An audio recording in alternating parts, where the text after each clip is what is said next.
For my project, I chose to visit a real-life landscape at Rose Park to look at processes that influence soil erosion and production. Soil production and erosion are hard to measure because of the need for cosmogenic nuclides, but since neither of these processes happen in a human lifetime and happen over thousands of years.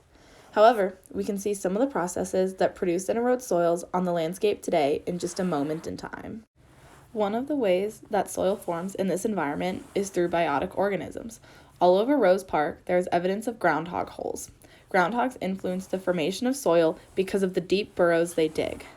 Through this process, they move deep soil up to the surface and mix it, as well as allow nutrients such as oxygen to reach far down in the soil profile.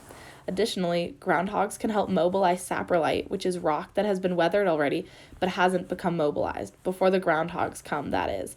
And this allows that weathered bedrock to start becoming mobilized and be incorporated into the soil above.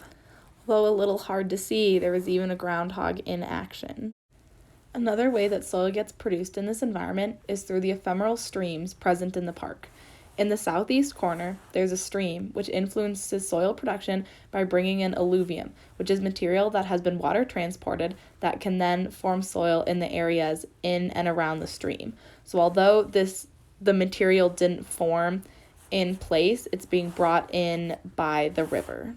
When thinking about processes that erode soils, vegetation has a big influence on this. Vegetation works to stabilize soil as well as protect the soil surface, which helps mitigate erosion. However, we can see a lot of exposed soil, which gets weathered as people and animals move throughout the park, as well as gets carried away during precipitation events, such as rain in the summer and fall, snow in the winter, and snowmelt in the spring.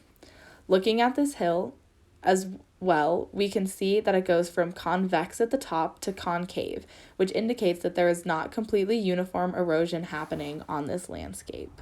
Based on my observations of Rose Park, soil production is influenced by below-ground chemical weathering, such as water and salts forming minerals and soil particles from the bedrock, as well as biotic organisms, which especially help to mobilize saprolite. Erosion is heavily water-dependent in this environment, as much of the ground is exposed and covered by limited vegetation.